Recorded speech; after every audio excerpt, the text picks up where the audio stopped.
Humain ou machine? Humain avec un assistant machine. Ingénieur ou artiste? Humain. En France, on a du mal avec ça, on aime bien mettre des gens dans une case et de dire « Paul, il est ingénieur, mais je comprends pas pourquoi il fait de l'art ». Aurès Vétier, c'est un projet artistique que j'ai lancé en 2019, parce qu'à cette époque-là, il y avait finalement assez peu d'artistes qui s'intéressaient à l'usage d'outils d'intelligence artificielle. Je pense notamment à un algorithme qui a émergé en 2015 qui s'appelle les GAN, Generative Adversarial Networks. Pour créer des IA, il fallait savoir entraîner, rassembler des données, implémenter des modèles. Et j'ai toujours été vraiment féru, passionné d'histoire de l'art, et donc en 2019 j'ai une sorte d'alignement des planètes. Il y a un ensemble de nouveaux outils tout à fait excitants qui sont en développement et c'est loin d'être fini, c'est que le début, et puis j'ai des histoires à raconter. En fait ça permet de générer des formes tellement intéressantes que ça devrait avoir une existence physique. Et donc directement je me suis mis à collaborer avec des artisans pour créer des sculptures en bronze, des peintures et tout un ensemble d'objets qui auraient jamais pu être réalisés sans l'IA, parce que j'aurais pas atteint des formes aussi intéressantes et une histoire aussi poussée. Alors oui, ça c'est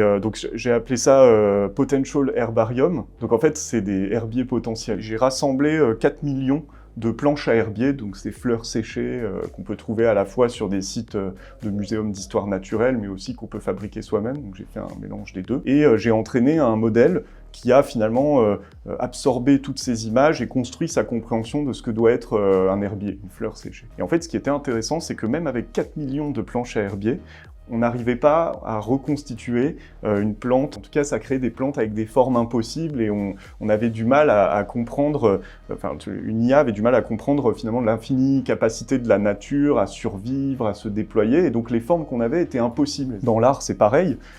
Qu'est-ce qu'on fait avec ces IA génératives? On a tellement de possibilités avec ces outils-là. Moi, ce que ça m'inspire, c'est que ça nécessite de retourner peut-être dans des livres, d'essayer de se réintéresser à l'histoire de l'art, de créer des ponts entre des domaines très différents. J'enseigne principalement dans une école, qui est l'Institut français de la mode. J'ai commencé à travailler là-bas en 2016. À l'époque, je m'excusais presque de leur parler d'IA générative, et force est de constater qu'aujourd'hui, c'est un sujet qui est sur toutes les lèvres. J'ai un ancien élève qui travaille dans le département Métaverse de Louis Vuitton.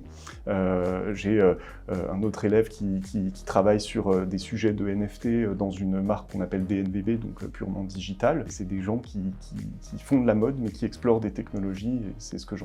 Un des premiers exemples, effectivement, d'application de l'IA générative dans la mode, parmi les premiers algorithmes qui s'appellent les GAN, c'est Acne. Donc Acne a collaboré avec un artiste qui s'appelle Roby Barra, et ils ont entraîné une intelligence artificielle sur toutes les anciennes images, toutes les silhouettes de défilés Acne des dernières années. L'intelligence artificielle a construit sa propre compréhension de l'univers esthétique Acne et à partir de là, généré des silhouettes qui ressemblaient un peu à ce qui existait voilà, dans le passé, mais avec quelque chose d'un peu nouveau, des asymétries, des textures étonnantes. Et ça a permis de finalement voilà, stimuler l'imagination du directeur artistique. On peut tout à fait imaginer qu'une marque, dans le futur notamment nativement digital, ait tout un pan de la collection pour servir ces personnages qui peuvent évoluer dans des univers virtuels, puis touche une partie plus physique comme d'habitude, avec finalement la mode virtuelle qui finance les coûts fixes de la mode physique.